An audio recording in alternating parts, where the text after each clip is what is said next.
thought it was over.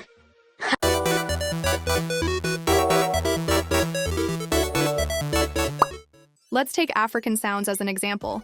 Ever since Tyla broke in, suddenly everyone wants to use amapiano or other types of African music to try that fast route of success.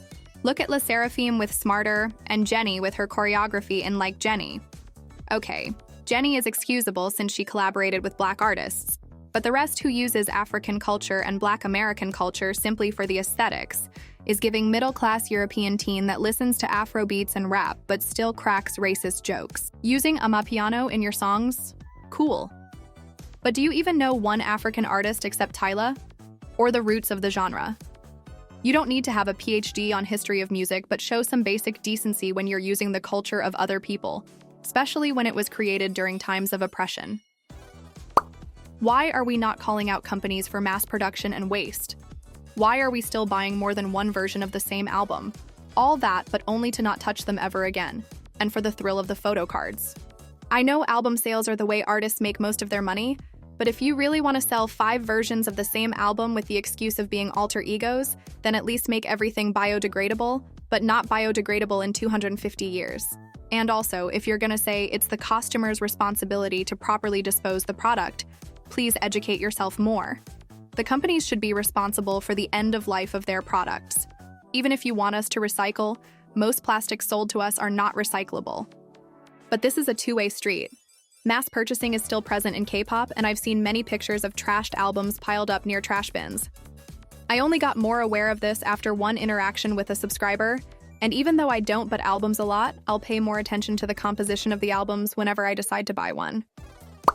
I don't want to sound like a conspiracy theorist here, but hear me out, there are some K-tubers out there that seem they don't like BTS at all, and it's not even BTS's music. It's them as people. And maybe their music too. I don't want to say what I think it is because I am not sure myself. I'm saying this from the way they speak about them that irks me a little. Like, why do you sound like you have secret animosity towards them?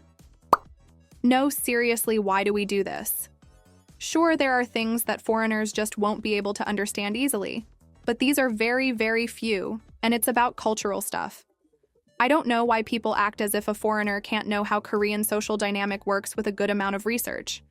South Korea doesn't have a great wall separating them from us and keeping us from knowing things. They are just as chronically online as us, if not more. So why do people put Koreans' opinions about K-pop in a pedestal? Hello? They aren't music critics. They are clueless fans just like us. But South Koreans say that girl, wrap it up. I understand people who want more originality in K-pop, but I also don't understand people who literally think certain groups are the blueprint or are the original ones for certain things. Okay, maybe they were the first ones to do it successfully in K-pop, but the little Y2K concept people are so on about New Jeans, it's literally copied or inspired of other non-Korean groups and aesthetics, etc. It's one thing to say a certain group popularized it, and it's a whole different thing to say they are the original ones and then praise them for originality when that's not the case. I'm sorry this is the second time I talk about New Jeans in this video, but they are the first ones I think of when I think of people complaining about short songs. I've never had a problem with them.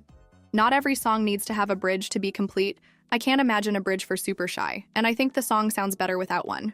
And if you want me to be even more honest, New Jeans producers are smart to make short songs due to the rise of short-form content. They are just adapting to the current trends, but it's not like the song's success is due to being less than 3 minutes. The song is good. For me, it seems like the people complaining are not ready for change. I'm not into defending billionaire companies out there, but if there's a dispute between the idol and their respective company, and the idol is in the wrong, then I'm going to criticize them.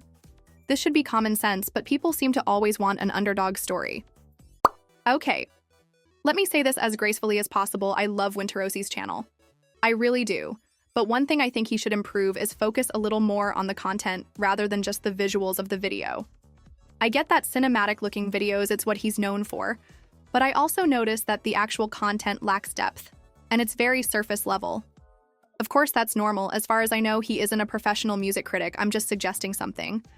I think by the time this video is posted, I'll have already posted the RM Right Place, Wrong Person album review, which isn't much of a deep analysis either. I really tried to do something there, but unfortunately, my mind couldn't go much further. Some small channels don't get bigger because they all offer the same thing. K-pop opinions that will get me canceled, and it's pH of 7 kind of opinion. Okay, sorry for the chemistry joke there. Let a girl be corny sometimes. But anyway, all of this clickbaity title and thumbnail just for you to say what we've heard already. Either step up your game or prepare to quit due to lack of motivation in maybe 7 months. I'm not saying like I'm the biggest channel out there because I'm sure as hell I'm not. But I do have some objective thinking skills, so yeah, wrap it up if you were gonna criticize me for that.